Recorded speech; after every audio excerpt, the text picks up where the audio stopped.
interregnum before Edward I came along, and so Geoffrey got away with it. And we can now jump on another couple hundred years to talk about the early history of what became the wood. Henry VIII, as you know, was busy in 1536 dissolving the monasteries. And that, of course, is the remains of Glastonbury. He was assisted in this by this gentleman, who you may recognize from Wolf Hall as being Thomas Cromwell, his chief minister. Now, unfortunately, halfway through the business in 1540, Thomas Cromwell lost his head, and he was succeeded, or at least the assistance which he was providing was continued by his secretary, who had been clerk to him and now took over as the supporter of Henry and his endeavors. Ralph Sadler was a remarkable man. He was a soldier as well as obviously a great politician, and he managed to serve a very large number of monarchs, ending up with Queen Elizabeth, who he fell out with when he took Mary, Queen of Scots, hunting when she should have been incarcerated. Anyway, to get back to the story, in 1543, in the middle of this, he sold the land of Sneed to Ralph Sadler for 1,000 marks. And that included Your Manor, Stoke Bishop, Sneed Park, Penn Park, and Henbury. And in the course of the next 40 years, Ralph Sadler became the richest commoner in England. We think it was he who planted our magnificent oak, because that's just about the date that it is estimated to have been planted. Now, the other thing that she did at the same time was to appoint the first Bishop of Bristol, of course, who was an Anglican bishop, and this was Bishop Paul Bush. You can go and see his tomb, which is on the north side of the choir in the cathedral. It's an interesting one because it shows him really without his robes, looking like a corpse. So one assumes he was probably a fairly humble man. Now, that is Paul, but we're more interested in his brother John, who produced a very important family, as it turns out, for the area, starting off in Wiltshire and ended up here in Bristol. And 9 generations later, we come to Robert Edwin Bush, the man who is the subject of tonight's talk. But before talking about him, I'd like to go back a couple of generations to his grandfather, also Robert. You find the whole family line is full of Roberts, which gets a bit confusing. But he was Robert, who ultimately was one of the Bush family who owned the Bush Warehouse, which, as you know, is now the Arnold Feeney Gallery. Now, he had the bright idea when master of merchant ventures and running the company of including amongst the other things which they were importing and exporting, pewter. And you can, in fact, if you want to, can go onto the website and you can see his pewter, which has his own mark on it. We can actually highlight that, can't we? There we are. There's his mark up there. And he sold that at considerable profit and added to the fortunes of the company. His third son, Robert Bush, again, joined the army and joined the 96th Regiment of Foot. That went off to Tasmania, where he had the good sense to marry his commanding officer's daughter, whereupon he never looked back. As you can imagine, he started producing a family. His first child was produced in Tasmania. That was Henry, who the firstborn. And then a section of the regiment then moved off to what was then the Swan Valley Colony, in fact, later to become Australia, and that was based at what would become Perth. And so 2 more children were born at Perth. Then the regiment moved off to Bengal. So another son was born in Bengal. And at that point, or at least a year after, he resigned from the army and came back to live in Bristol, whereupon all his subsequent children were born in Bristol. The first, Emily, was in Brislington, and all the rest were in this area, either at Westbury or Redland. His 5 sons all went off to Clifton College, which fortunately had been opened by that time. His first son didn't, because he was already too old for school by that time. But the 5 sons went to Clifton. They were all very sporting. They all played rugby. Indeed, James Arthur managed to make it to the England team in the first ever international. Our man, Robert Edwin, was a minor player, but his real game was cricket. And he rapidly went from being a member of the team in 1873 to being its captain, and soon became the lily-white cricketer of the Schoolboy Cricketer of the Year, and was immediately buttonholed by the great cricketer, the great Dr. W.G., and was found himself, before he left school, playing for Gloucester. And he and W.G. used to open the batting, which is surprising really, because when you look at his batting average, it wasn't that good, but he did have certainly a top score of 42, so presumably he must have been a fairly useful cricketer. It's interesting to note that at that time, the Gloucester Cricket Club played either on the Downs, or else they borrowed the Clifton College cricket field. And it's intriguing to think that whilst he was playing there, that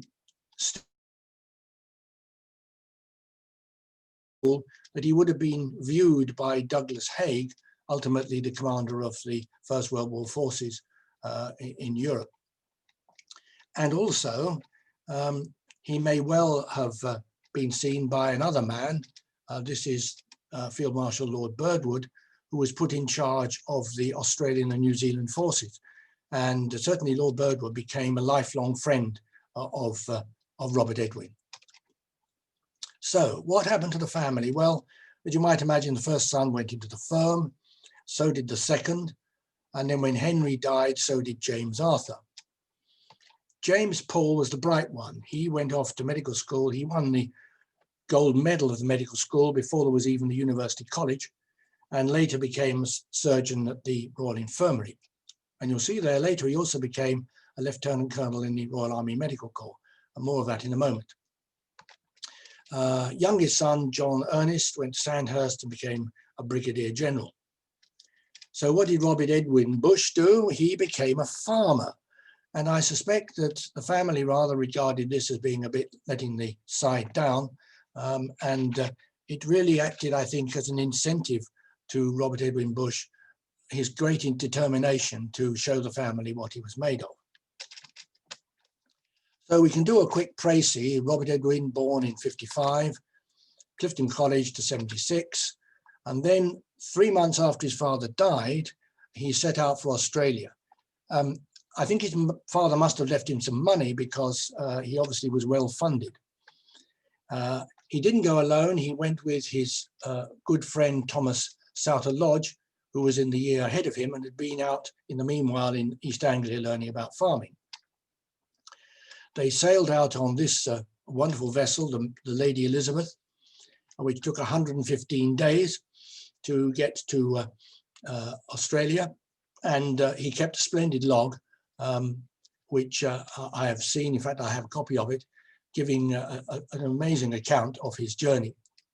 As you can see there, he had a crew of 10 first-class passengers, 85 immigrants, 4 sheep, 6 pigs, and 200 poultry.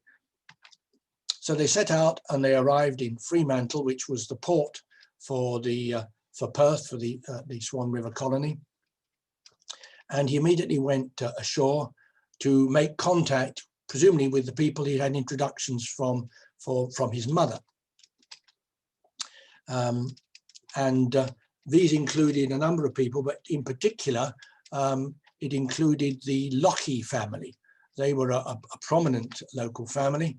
And the first thing he did when meeting the Lockies was to go off to St. George's Cathedral to give thanks for his safe arrival.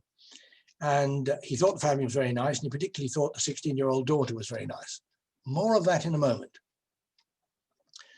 He spent the next 2 years exploring. obviously using his capital, which he'd come with. The first trip he made was to Peterwangi Hill on an outing because it was thought that gold had been discovered there. In fact, they found nothing. So he came back home again, and the next trip he did was out to the north, and this was to Cossack, where the pearl fishing industry, now sadly defunct, was operating. And he arrived there, the tide was out, the ship grounded, he had to be carried out on a man's shoulder, and he didn't really think too much of the place. It seemed to consist of a whole lot of wooden shacks, two of which he said in his diary had the effrontery to call themselves hotels.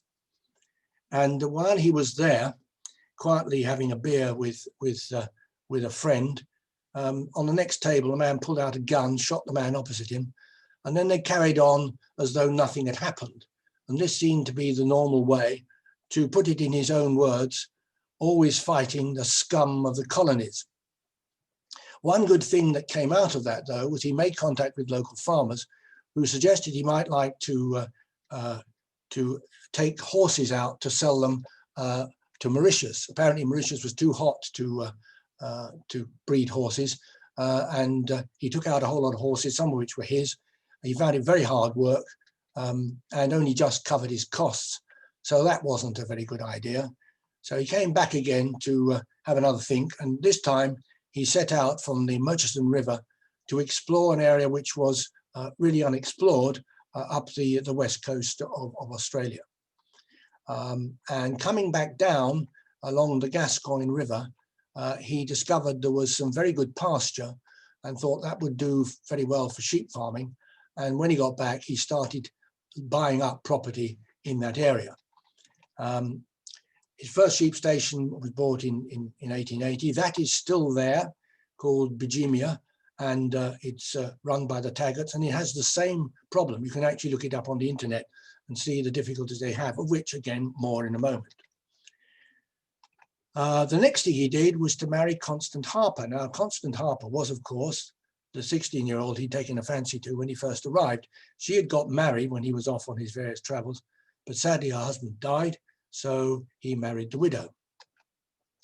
Life went on very well. He acquired more land, then became a justice of the peace. He was, of course, a well-educated man, and was doing very nicely indeed.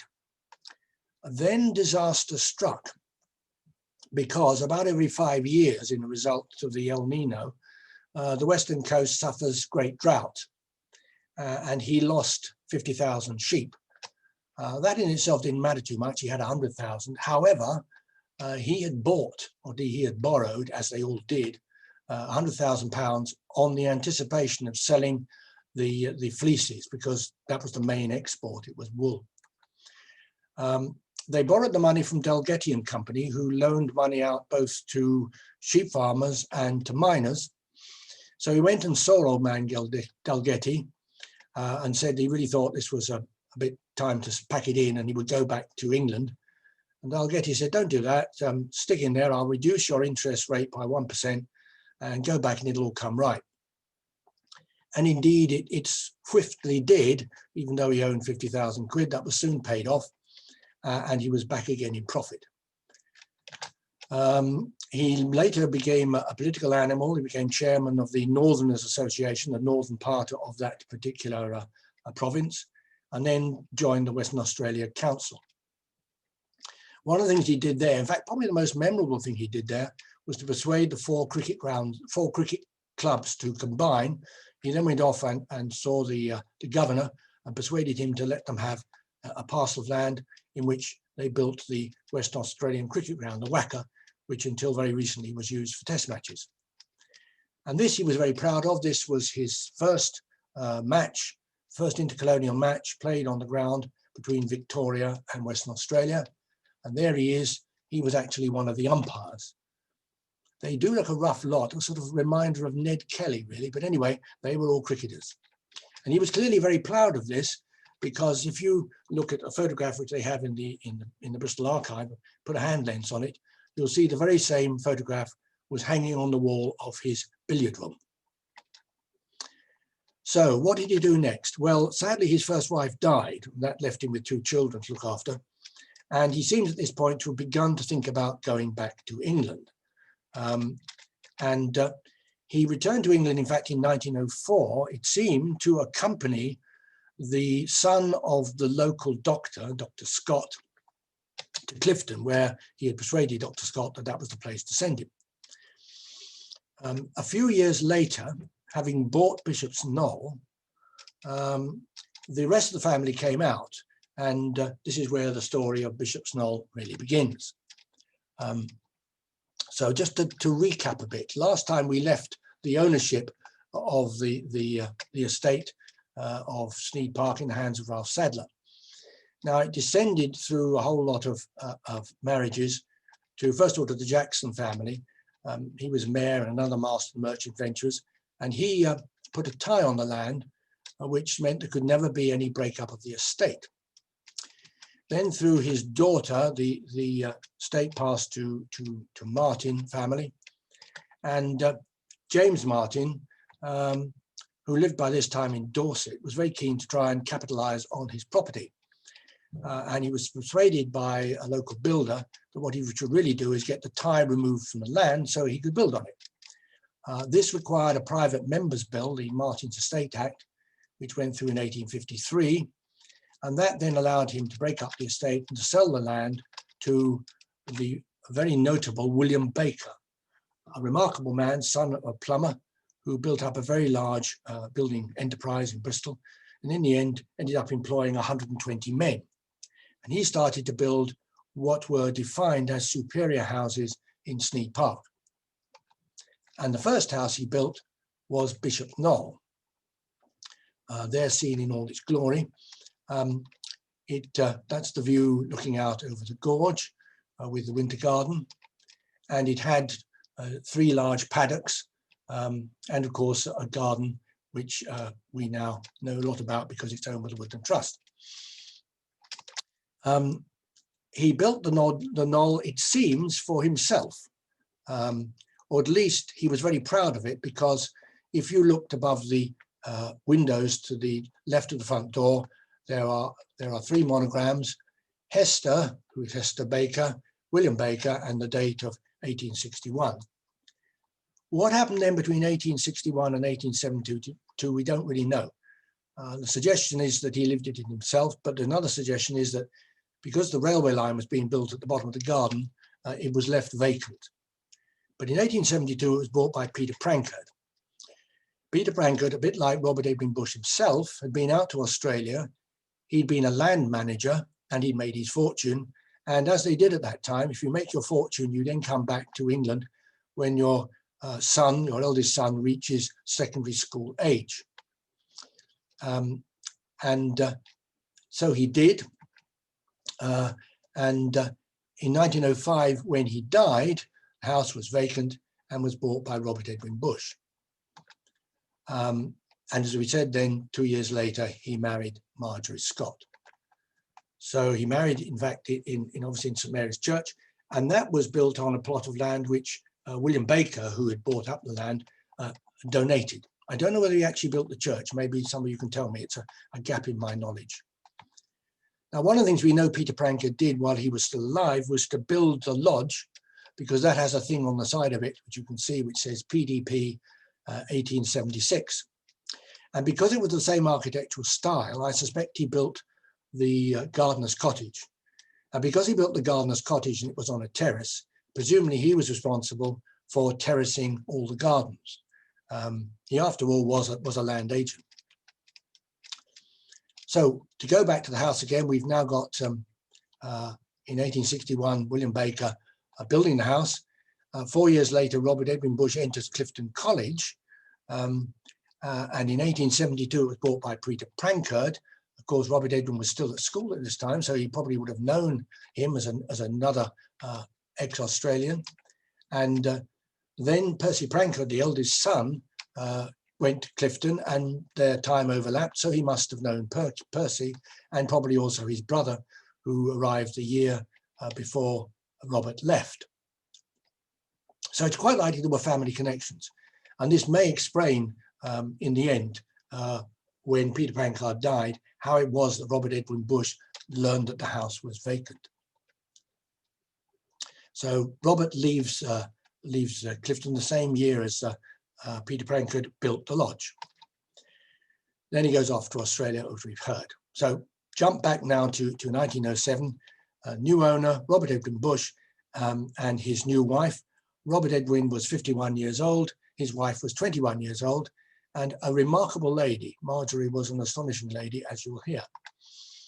We don't know much about the house, mainly because of my lack of going down and really sorting out what must be records held in the archive. But we know that this was the ground floor because this is what his granddaughters have told me.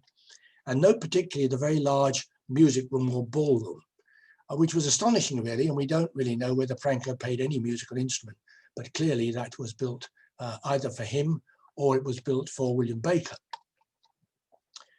Now, shortly after he arrived, Dalgety had moved their company headquarters to London. They'd started in 1848 and the company moved in 1894, and then old man Dalgety died in 98.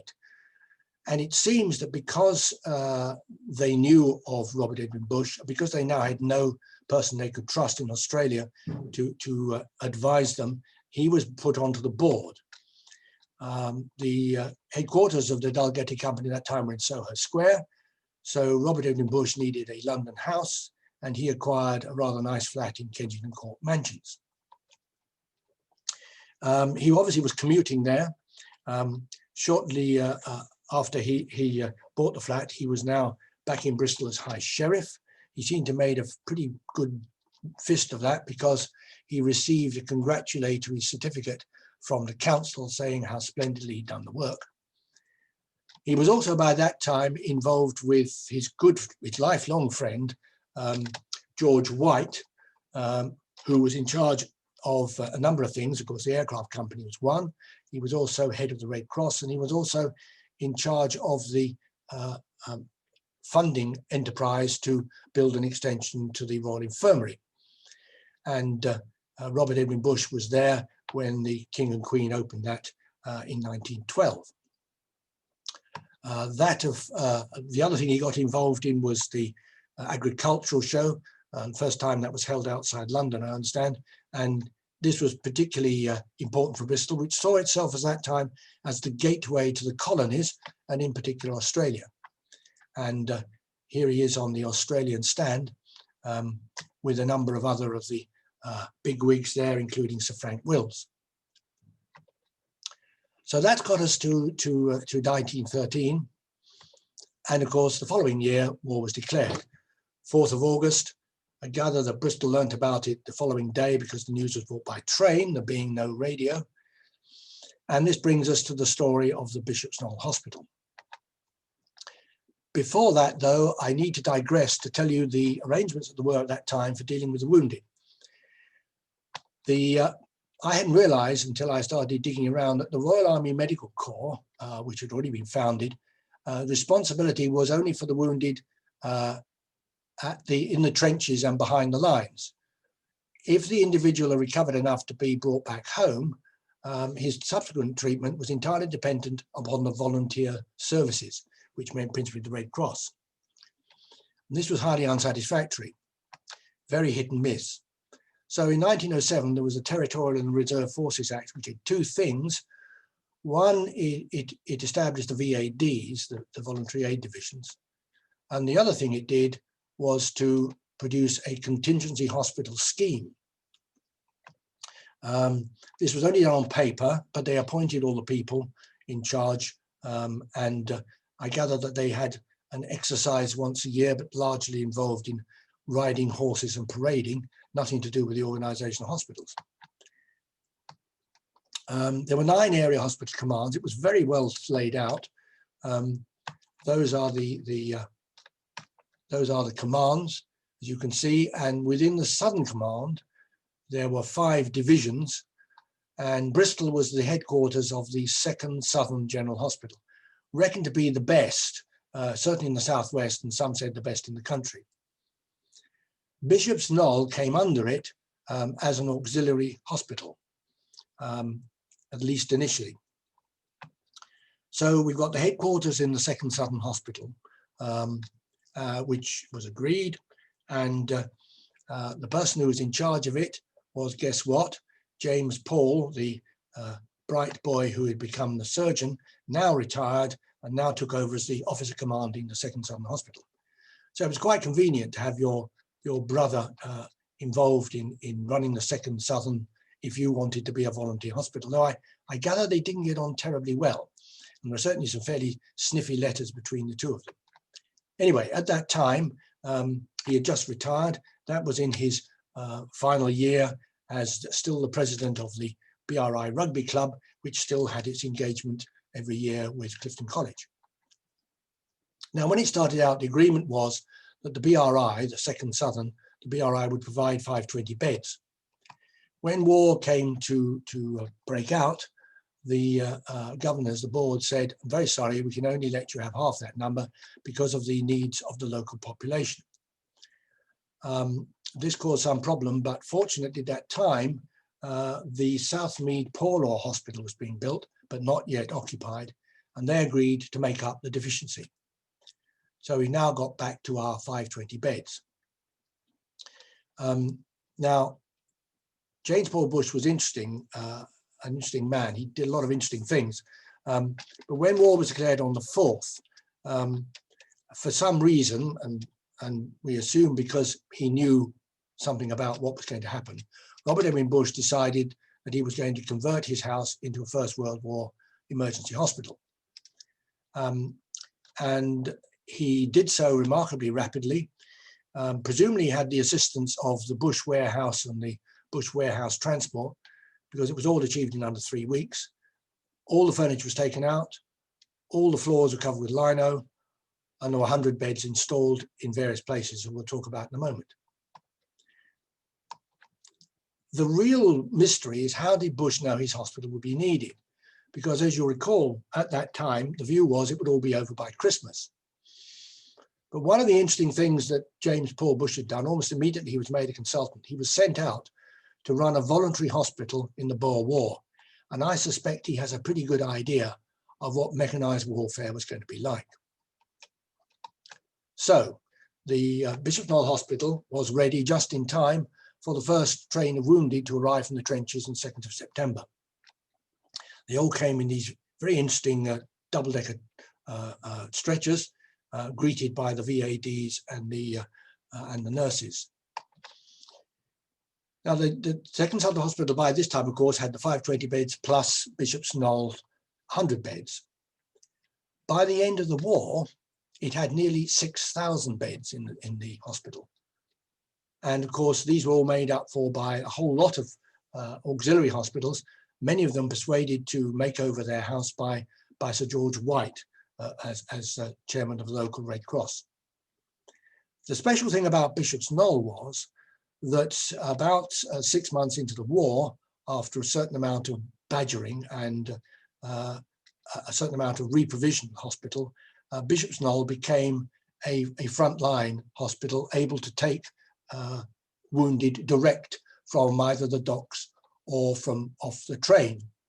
And it was reported that Robert Edwin Bush used to go up and down the platform saying, anybody here from Australia, come to my hospital.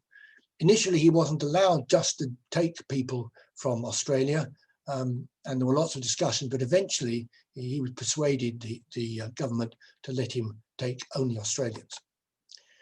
So there's the double-decker ambulance to go with the double-decker stretchers. Most of them went off to the BRI, but there to be treated in either the King George ward, now renamed, or the Queen Mary ward, but those to Bishop's Knoll arrived at the front door of Bishop's Knoll.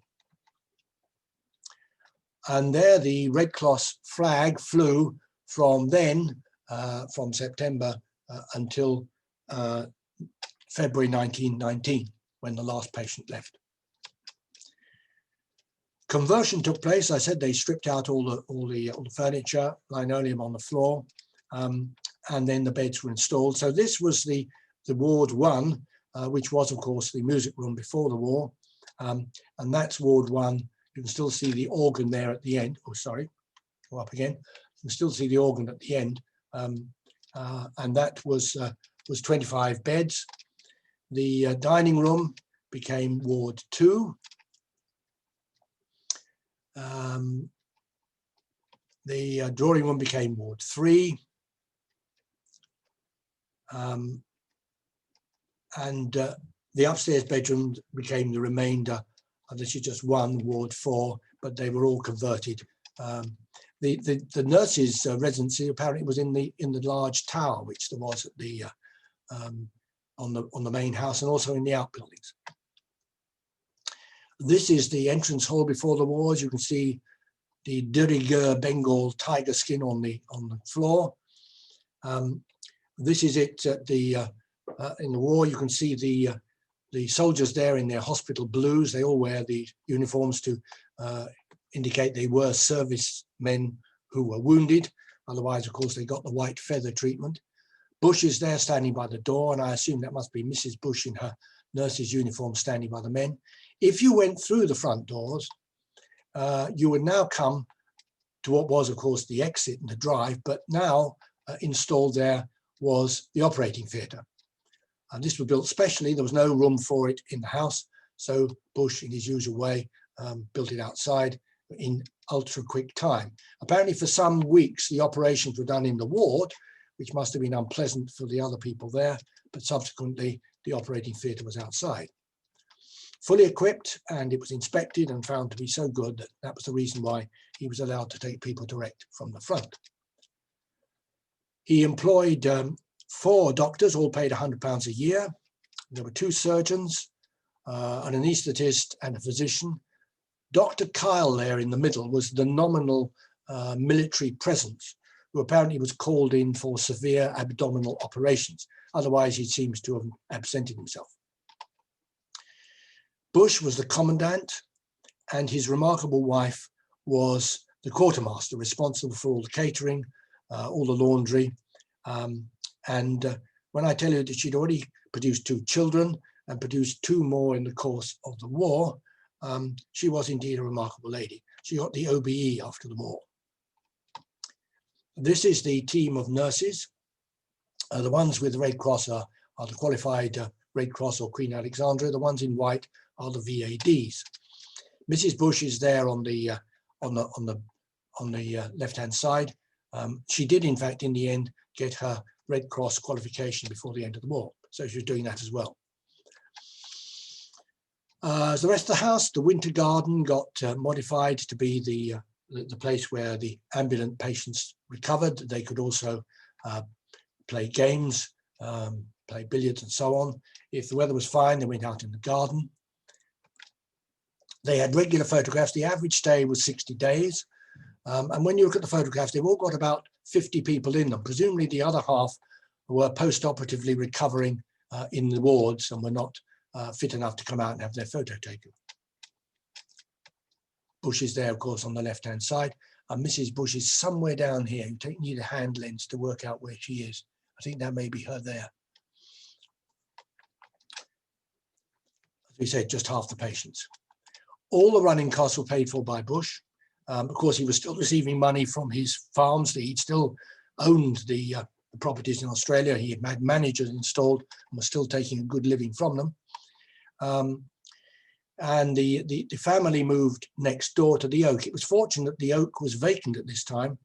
So whilst the hospital was full of the wounded and the nurses, Bush family had moved next door. And this is one of the very rare photographs we have from across the river. I think this may indeed have come from the History Society's archives. That's Bishop's Knoll. You can see the tower where the nurses' accommodation was. This is the Bishop's Knoll garden. Here is the gardener's cottage, and over here is the Oak.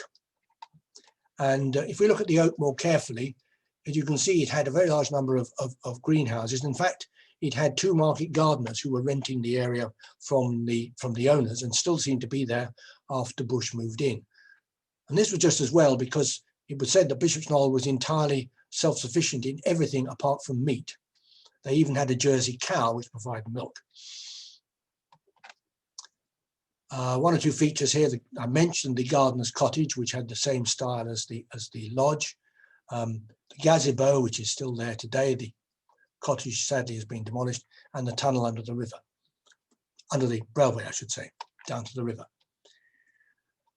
One of the things that the nurses also did in their spare time when they weren't on duty was to help in the garden, because of course a lot of gardeners had been either volunteered or had been recruited for the war effort. So one of the things which Bush very sensibly did was to invent ways of keeping the Australians, as they recovered, suitably occupied. There's the occasional story of a soldier making his way, climbing over the gates at night. But on the whole, they were pretty well behaved. And he'd arranged a whole series of competitions events to keep them happy. A complete list of them. A lot of these were played not only between the soldiers and the nurses as well off duty. So billiards, bowls, cards, and so on. There were also prizes for the best article in the magazine Cooey, of which I shall be speaking about a little bit later, and were very regular fancy dress and talent competitions.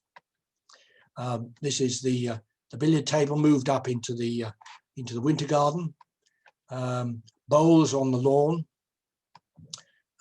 card playing, and the fancy dress.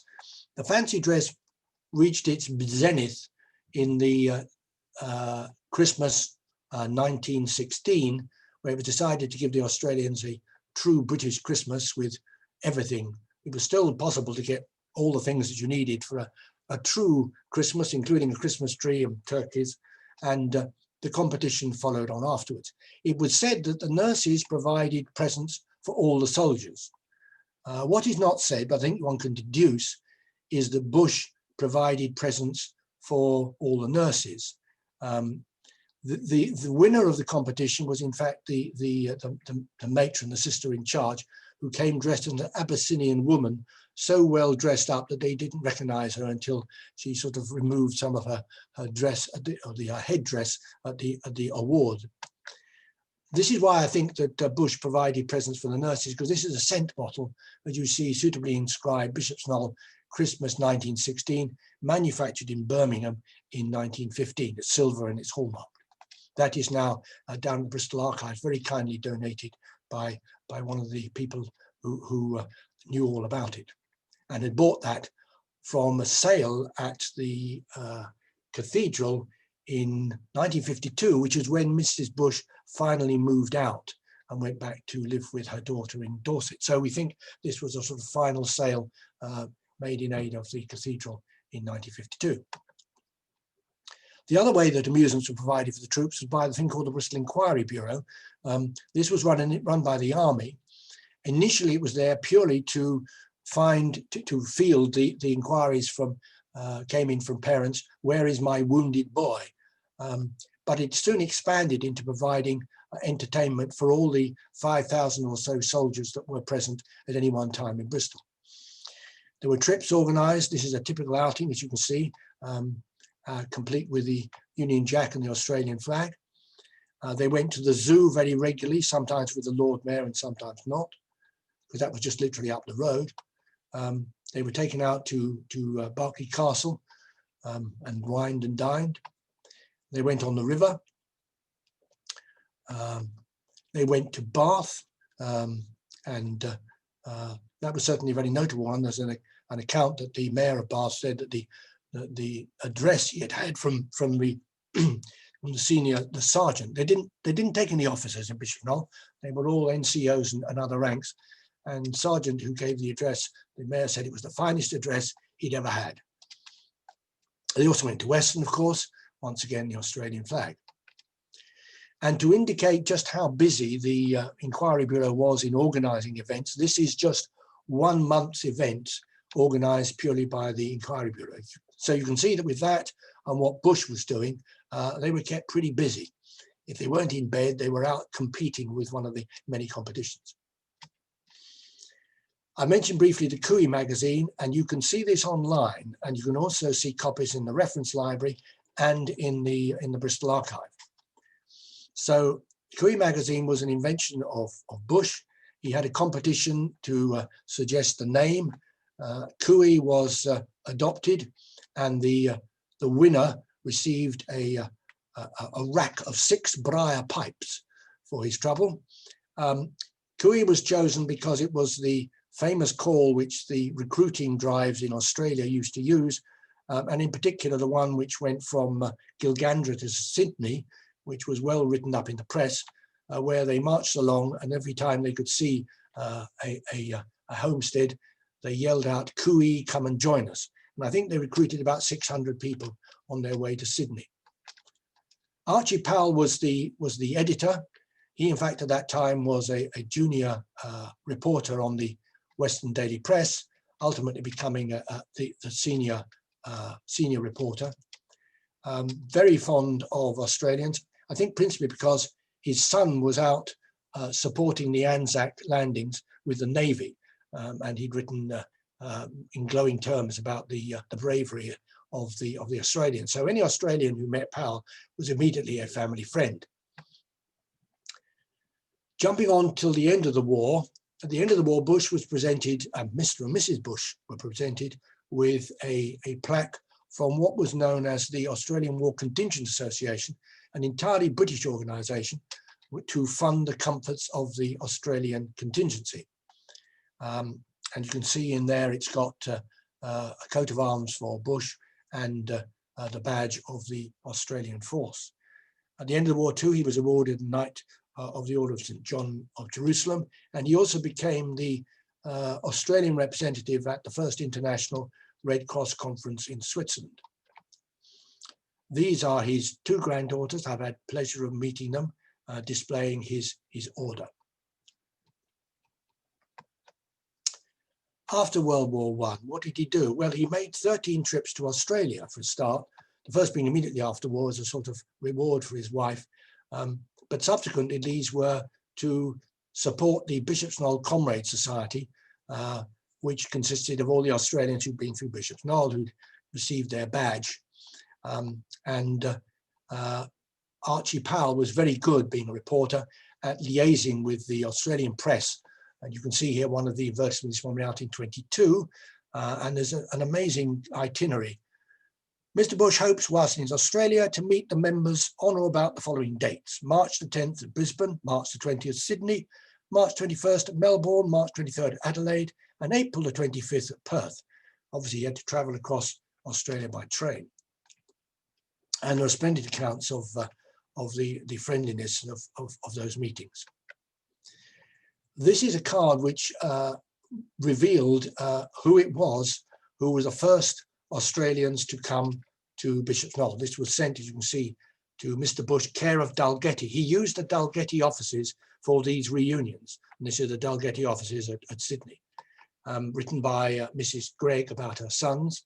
As you can see here, my only son, Launton Gregg, and his friend Knight were the first 2 Australians you had in February 2015, belonged to motor transport. And then he said, my son will call at your offices 5:30 tomorrow, do DV, and says hello and so on.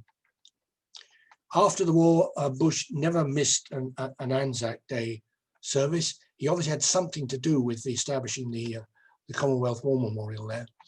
But there he is with his wife. And after he died, she attended one final year before she moved to Dorset. So after the war again, he became chairman of Gloucester Cricket Club. He was responsible for getting the club ownership of the ground again. He then became president. He became an honorary member of the Savages, though as far as I know, he never painted. And he died in 1939 in December. And his name was added then to the family memorial in Arnos Vale.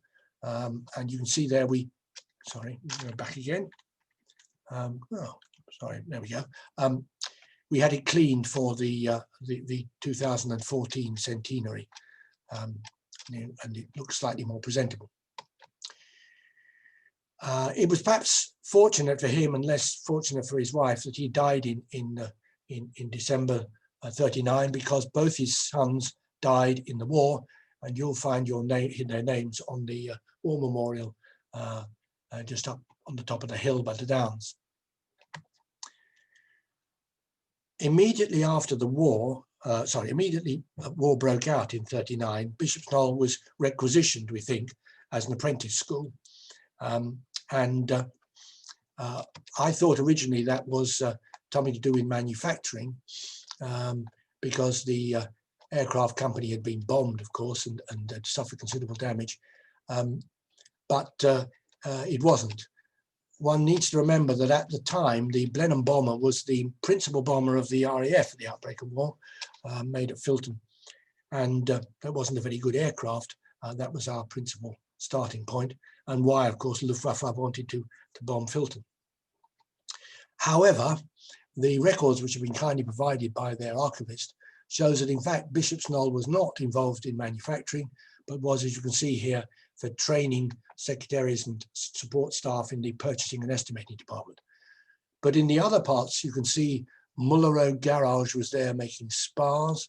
The garages were incorporated several places, and various stores, Jacobs Road Garage there for exhaust manifolds and so on. A really distributed manufacture. The end of the war, the house was empty again for a short while, and then was bought by the BRI as a nurse training unit. Of course, they were anticipating the start of a health service and the great expansion that there will be in demand for treatment. And it was announced, you can see in the August Evening Post, that the mansion had been acquired as almost a gift. It was almost a gift because, though it had been valued at £100,000, Mrs. Bush sold it to them for £15,000. And that became the nurses' preliminary training unit. It went into operation straight away, but it was officially opened by Princess Margaret. It is said that she signed the visitor's book with the same gold pen that her mother, Queen Mary, had signed when she visited Bishop's Knoll. But I can find no record of either the book or the pen, or any visit indeed to Bishop's Knoll. I know that the King and Queen visited Southmead Hospital several times, and Bush was certainly there then. So not sure if that's true or not.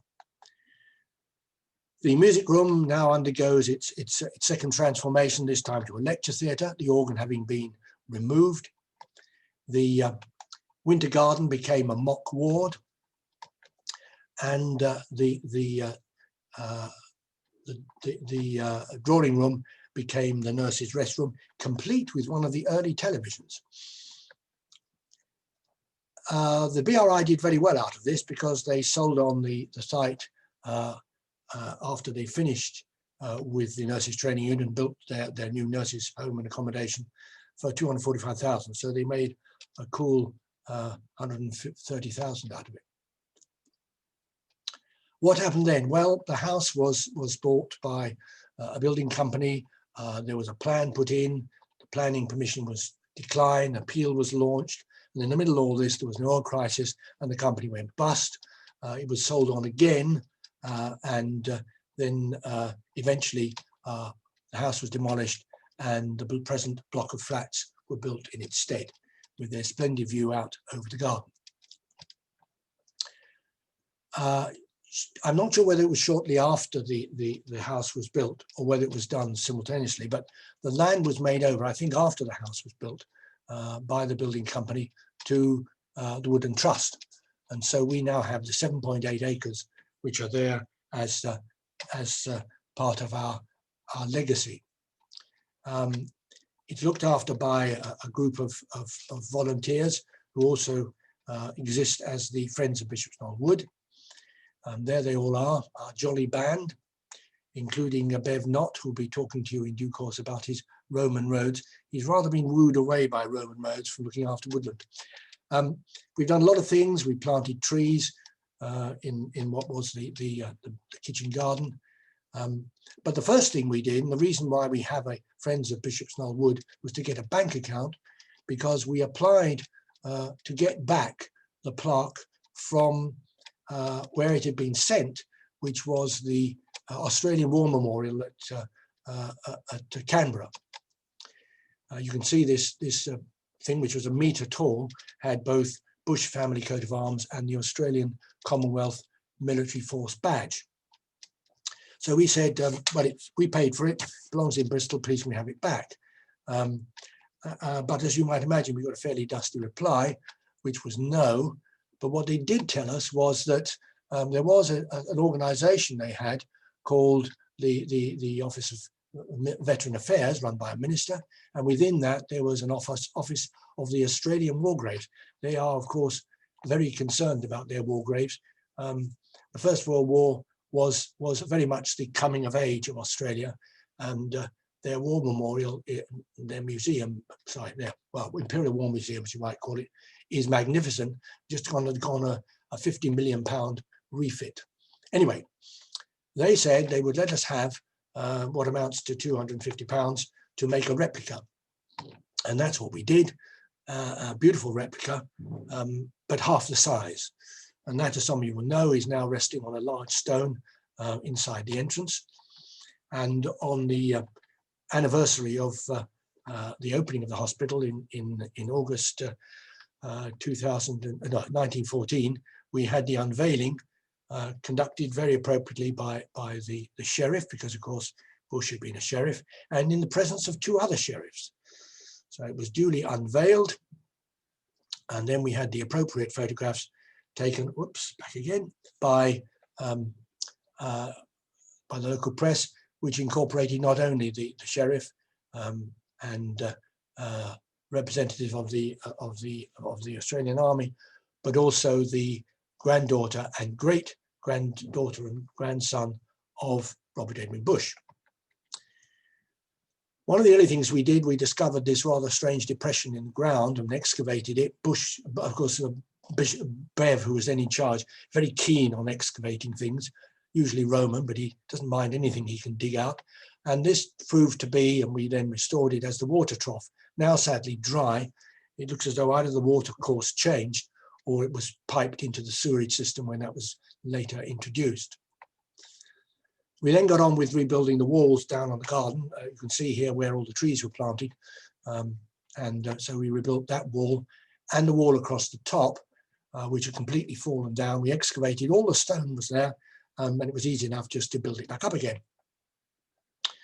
The next thing we did was to have a go at the railings, which had collapsed, restored some of those.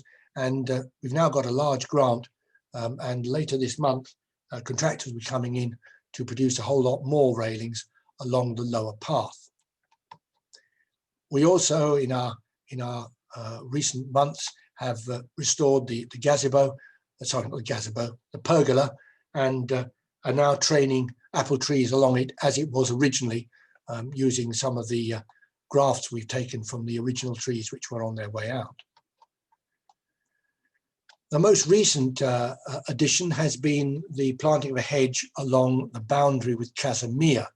Originally it was all tree lined, and as you know, they have planning permission pending for 5 houses, which is going to make a fairly big difference to the site, and in particular the view from the flats. So we decided we were going to plant a whole lot of hedges along the side there, and indeed they're doing very nicely. As we find, as always on these occasions, some are more industrious than others, and we are of course all getting a bit old now, so we take our rest, some more than others, but anyway it's doing very nicely now. In the meanwhile, Casimir have put their fence up, but we hope we're going to get that up to about 15 feet, because immediately behind that fence, as is presently planned, will be one of the houses. So that is really a quick whistle-stop tour. I've not covered anything like all of it, but if you want to learn more, then the obvious answer is to buy the book. As they say, available from all good booksellers, but in particular you can buy it online from Bristol Books.